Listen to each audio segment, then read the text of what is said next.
हरे कृष्णा।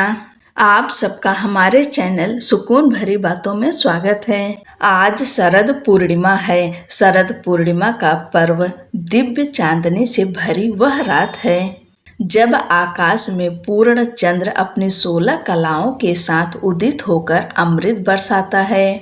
इस शुभ रात्रि को कोजागरी पूर्णिमा भी कहा जाता है, अर्थात कौन जाग रहा है, क्योंकि इसी रात माँ लक्ष्मी पृथ्वी पर भ्रमण कर यह पूछती हैं कि कौन जाग रहा है। जो व्यक्ति इस पावन रात्रि में जागरण कर उनका पूजन करता है, उस पर माँ लक्ष्मी अपनी असीम कृपा बरसाती हैं। आप सभी को शरद पूर्णिमा की ढेर सारी शुभकामनाएं। आप सब आज के दिन पूर्णिमा व्रत कथा अवश्य सुनिए। पूर्णमासी व्रत कथा। द्वापर युग में एक समय की बात है कि यशोदा जी ने श्री कृष्ण से कहा, हे कृष्ण, तुम सारे संसार के उत्पन्न करता, पोषक तथा उसके संहार करता हो। आज कोई ऐसा व्रत मुझसे कहो जिसके करने से मृत्यु लोक में स्त्रियों को विधवा होने का भय न रहे तथा यह व्रत सभी मनुष्यों की मनोकामनाएं पूर्ण करने वाला हो। श्री कृष्ण कहने लगे, हे माता, तुमने अति सुंदर प्रश्न किया है। मैं तुमसे ऐसे ही व्रत को सविस्तार कहता हूँ। सौभाग्य की प्राप्ति के लिए स्त्रियों को 32 पूर्णमासियों का व्रत करना चाहिए। इस व्रत के करने से स्त्रियों को सौभाग्य संपत्ति मिलती है। यह व्रत अचल सौभाग्य देने वाला एवं भगवान शिव के प्रति मनुष्य मात्र की भक्ति को बढ़ाने वाला है। यशोदा जी कहने लगी, हे कृष्ण, सर्वप्रथम इस व्रत को मृत्यु लोक में किसने किया था? इसके विषय में विस्तार पूर्वक मुझसे कहो। श्री कृष्ण जी कहने लगे, इस भूमंडल पर एक अत्यंत प्रसिद्ध राजा चंद्रहास से पालित अनेक प्रकार के रत्नों से परिपूर्ण कातिका नाम की एक नगरी थी। वहां पर धनेश्वर नाम का एक ब्राह्मण रहता था और उसकी स्त्री अति सुशीला रूपवती थी। दोनों ही उस नगरी में बड़े प्रेम के साथ रहते थे। घर में धन धान्य आदि की कमी नहीं थी। उनको एक बड़ा दुख था कि उनके कोई संतान नहीं थी। इस दुख से वह अत्यंत दुखी रहते थे।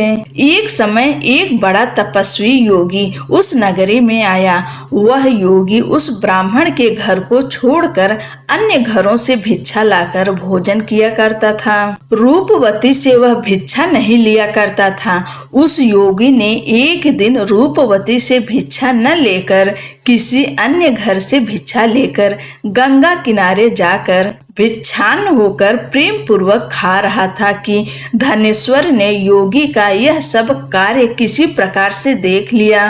अपनी भिक्षा के अनादर से दुखी होकर धनेश्वर योगी से बोला, महात्मन, आप सब घरों से भिक्षा लेते हैं परंतु मेरे घर की भिक्षा कभी भी नहीं लेते, इसका कारण क्या है? योगी ने कहा कि निसंतान के घर की भीख पतितों के अन्न के तुल्य होती है और जो पतितों का अन्न खाता है वह भी पतित हो जाता है। चूंकि तुम निसंतान हो, अतः पतित हो जाने के भय से मैं तुम्हारे घर की भिक्षा नहीं लेता हूँ। धनेश्वर यह बात सुनकर अपने मन में बहुत दुखी हुआ और हाथ जोड़कर योगी के पैरों पर गिर पड़ा तथा आर्त भाव से कहने लगा, हे महाराज, यदि ऐसा है तो आप मुझको पुत्र प्राप्त का उपाय बताइए। आप सर्वज्ञ हैं, मुझ पर अवश्य ही यह कृपा कीजिए।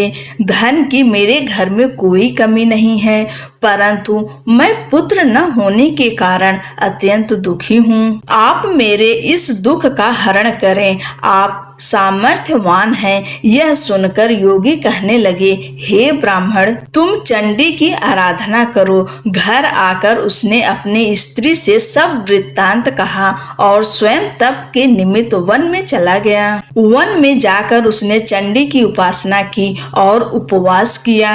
चंडी ने 16वें दिन उसको स्वप्न में दर्शन दिया और कहा, हे धनेश्वर, जा तेरे पुत्र होगा। परंतु वह 16 वर्ष की आयु में ही मृत्यु को प्राप्त हो जाएगा। यदि तुम दोनों स्त्री पुरुष 32 पूर्णमासियों का व्रत विधि पूर्वक करोगे तो वह दीर्घायु होगा। जितनी तुम्हारी सामर्थ्य हो आटे के दिए बनाकर शिव जी का पूजन करना, परंतु पूर्णमासी को 32 हो जाने चाहिए। प्रातः काल होने पर इस स्थान के समीप ही तुम्हें एक आम का वृक्ष दिखाई देगा। उस पर तुम चढ़कर एक फल तोड़कर शीघ्र अपने घर ले जाना। अपनी स्त्री से सब वृत्तांत कहना। ऋतु स्नान के पश्चात वह स्वच्छ होकर श्री शंकर जी का ध्यान करके उस फल को खा लेगी। तब भगवान शंकर की कृपा से उसको गर्भ हो जाएगा। जब वह ब्राह्मण प्रातः काल उठा तो उसने उस स्थान के पास ही एक आम का वृक्ष देखा, जिस पर एक अत्यंत सुंदर आम का फल लगा हुआ था। उस ब्राह्मण ने उस आम के वृक्ष पर चढ़कर उस फल को तोड़ने का प्रयत्न किया, परंतु वृक्ष पर कई बार प्रयत्न करने पर भी वह न चढ़ पाया। तब तो उस ब्राह्मण को बहुत चिंता हुई और विघ्न विनाशक श्री गणेश जी की वंदना करने लगा। हे दयानिधे, अपने भक्तों के विघ्नों का नाश करके उनके मंगल कार्य को करने वाले, दुष्टों का नाश करने वाले, रिद्धि सिद्धि को देने वाले, आप मुझ पर कृपा करके इतना बल दें कि मैं अपने मनोरथ को पूर्ण कर सकूं। इस प्रकार गणेश जी की प्रार्थना करने पर उनकी कृपा से धनेश्वर वृक्ष पर चढ़ गया और उसने एक अति सुंदर आम का फल देखा। उसने विचार किया कि जो वरदान से फल मिला था वह यह है और कोई फल दिखाई नहीं देता। उस धनेश्वर ब्राह्मण ने जल्दी से उस फल को तोड़कर अपनी स्त्री को लाकर दिया और उसकी स्त्री ने अपने पति के कथनानुसार उस फल को खा लिया और वह गर्भवती हो गई। देवी जी की असीम कृपा से उसे एक अत्यंत सुंदर पुत्र उत्पन्न हुआ, जिसका नाम उन्होंने देवीदास रखा। माता पिता के हर्ष और शोक के साथ वह बालक शुक्ल पक्ष के चंद्रमा की भांति अपने पिता के घर में बढ़ने लगा। भवानी की कृपा से वह बालक बहुत ही सुंदर, सुशील और विद्या पढ़ने में बहुत ही निपुण हो गया। दुर्गा जी की आज्ञा अनुसार उसकी माता ने 32 पूर्णमासी का व्रत रखना प्रारंभ कर दिया था, जिससे उसका पुत्र बड़ी आयु वाला हो जाए। 16वां वर्ष लगते ही देवीदास के माता पिता को बड़ी चिंता हो गई कि कहीं उनके पुत्र की इस वर्ष मृत्यु न हो जाए। इसलिए उन्होंने अपने मन में विचार किया कि यदि यह दुर्घटना उनके सामने हो गई तो वे कैसे सहन कर सकेंगे।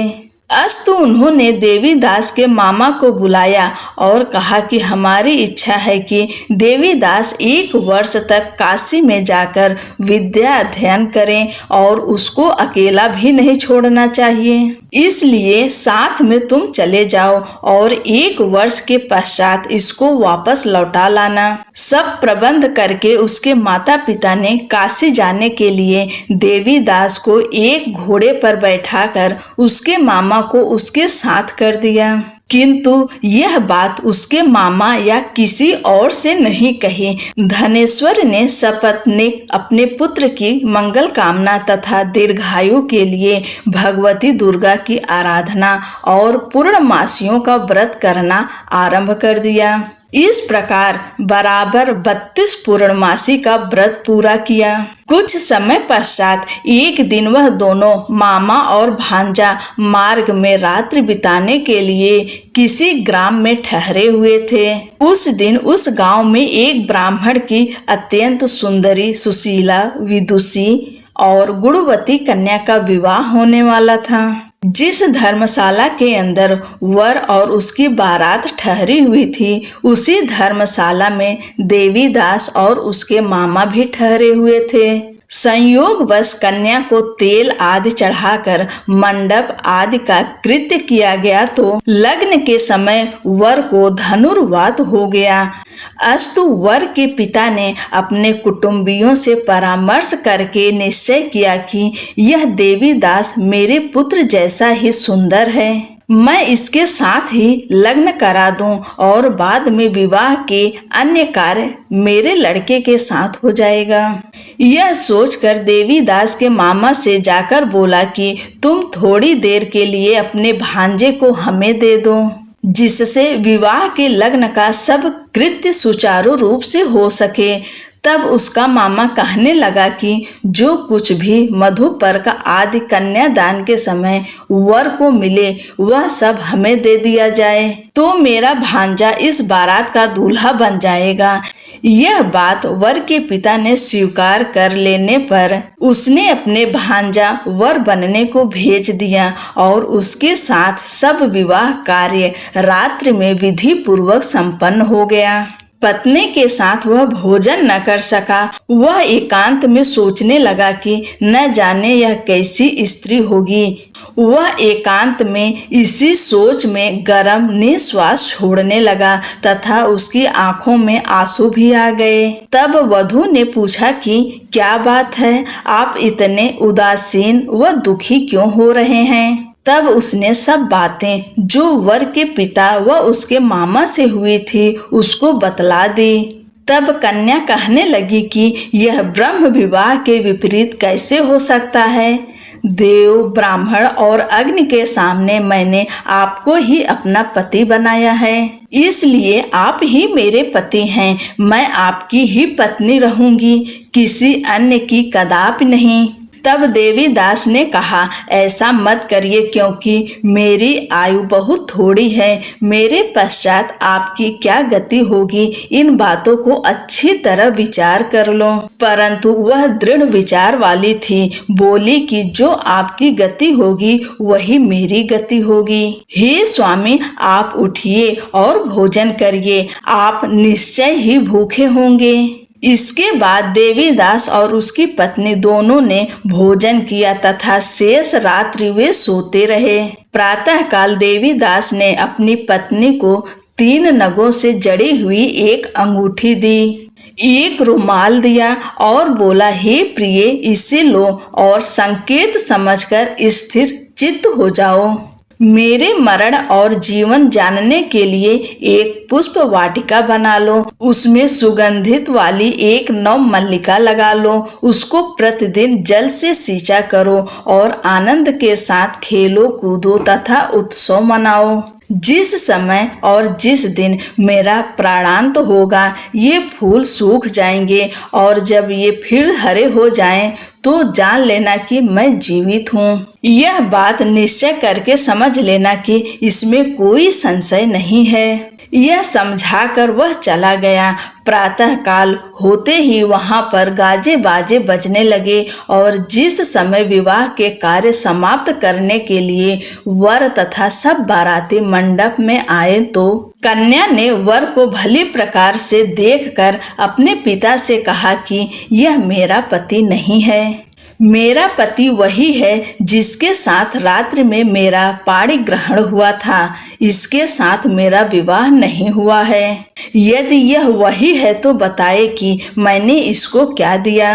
मधुपर्क और कन्यादान के समय जो मैंने भूषणादि दिए थे उन्हें दिखाए तथा रात में मैंने क्या गुप्त बातें कही थी वह सब सुनाए। पिता ने उसके कथा अनुसार वर को बुलवाया। कन्या की यह सब बातें सुनकर वह कहने लगा कि मैं कुछ नहीं जानता। इसके पश्चात लज्जित होकर वह अपना समूह लेकर चला गया और सारी बारात भी अपमानित होकर वहां से लौट गई। भगवान श्री कृष्ण बोले, हे माता, इस प्रकार देवीदास काशी विद्या अध्ययन के लिए चला गया। जब कुछ समय बीत गया तो काल से प्रेरित होकर एक सर्प रात्रि के समय उसको डसने के लिए वहां पर आया। उस विषधर के प्रभाव से उसके शयन का स्थान चारों ओर से विष की ज्वाला से विषैला हो गया, परंतु व्रतराज के प्रभाव से उसको काटने न पाया, क्योंकि पहले ही उसकी माता ने 32 पूर्णिमा का व्रत पूर्ण कर रखा था। इसके बाद मध्याह्न के समय स्वयं काल वहां पर आया और उसके प्रभाव से उसके प्राणों को निकालने का प्रयत्न करने लगा, जिससे वह मूर्छित होकर पृथ्वी पर गिर पड़ा। भगवान की कृपा से उसी समय पार्वती जी के साथ श्री शंकर जी वहां पर आ गए। उसको मूर्छित दशा में देखकर पार्वती जी ने भगवान शंकर से प्रार्थना की कि हे महाराज, इस बालक की माता ने पहले 32 पूर्णिमा का व्रत किया था, जिसके प्रभाव से हे भगवान आप इसको प्राण दान दें। भवानी के कहने पर भक्त वत्सल भगवान श्री शिव जी ने उसको प्राण दान दे दिए। इस व्रत के प्रभाव से काल को भी पीछे हटना पड़ा और देवी दास स्वस्थ होकर बैठ गया। उधर उसकी स्त्री उसके काल की प्रतीक्षा किया करती थी। जब उसने देखा कि उस पुष्प वाटिका में पत्र पुष्प कुछ भी नहीं रहे तो उसको अत्यंत आश्चर्य हुआ, और जब वह वैसे ही हरी भरी हो गई तो वह जान गई कि वह जीवित हो गए हैं। यह देखकर वह बहुत प्रसन्न मन से अपने पिता से कहने लगी, हे पिताजी, मेरे पति जीवित हैं, आप उनको ढूंढिए। जब 16वां वर्ष व्यतीत हो गया तो देवी दास भी अपने मामा के साथ काशी से चल दिया। इधर उसे ससुर उसको ढूंढने के लिए अपने घर से जाने वाले ही थे कि वह दोनों मामा भांजा वहां पर आ गए। उसको आया देखकर उसका ससुर बड़ी प्रसन्नता के साथ अपने घर ले आया। उस समय नगर के निवासी भी वहां इकट्ठे हो गए और सबने निश्चय किया कि अवश्य ही इसी बालक के साथ इस कन्या का विवाह हुआ था। उस बालक को जब कन्या ने देखा तो पहचान लिया और कहा कि यह तो वही है जो संकेत करके गया था। तदुपरांत सभी कहने लगे कि भला हुआ जो यह आ गया, और सब नगर वासियों ने आनंद मनाया। कुछ दिन बाद देवी दास अपनी पत्नी और मामा के साथ अपने ससुर के घर से बहुत सा उपहार आदि लेकर अपने घर के लिए प्रस्थान किया। जब वह अपने गांव के निकट आ गया तो कई लोगों ने उसको देखकर उसके माता पिता को पहले ही जाकर खबर दे दी कि तुम्हारा पुत्र देवीदास अपनी पत्नी और मामा के साथ आ रहा है। ऐसा समाचार सुनकर पहले तो उन्हें विश्वास ही नहीं हुआ, किंतु जब और लोगों ने भी आकर उनकी बात का समर्थन किया तो उनको बड़ा आश्चर्य हुआ। लेकिन थोड़ी देर में देवी दास ने आकर अपने माता पिता के चरणों में अपना सिर रखकर प्रणाम किया और उसकी पत्नी ने अपने सास ससुर के चरणों को स्पर्श किया तो माता पिता ने अपने पुत्र और पुत्र वधू को अपने हृदय से लगा लिया और दोनों की आंखों में प्रेमाश्रु बह चले। अपने पुत्र और पुत्र वधू के आने की खुशी में धनेश्वर ने बड़ा भारी उत्सव किया और ब्राह्मणों को भी बहुत सा दान दक्षिणा देकर प्रसन्न किया। श्री कृष्ण जी कहने लगे कि इस प्रकार धनेश्वर 32 पूर्णिमाओं के व्रत के प्रभाव से पुत्रवान हो गया। जो भी स्त्रियां इस व्रत को करती हैं वे जन्म जन्मांतर में वैधव्य का दुख नहीं भोगती और सदैव सौभाग्यवती रहती हैं। यह मेरा वचन है, इसमें कोई संदेह नहीं मानना। यह व्रत पुत्र पौत्र को देने वाला तथा संपूर्ण कामनाओं को पूर्ण करने वाला है। 32 पूर्णिमाओं के व्रत करने से व्रती की सब इच्छाएं भगवान शिव जी की कृपा से पूर्ण हो जाती है। बोलो लक्ष्मी नारायण की जय। भगवान भोलेनाथ माँ पार्वती की जय। हर हर महादेव।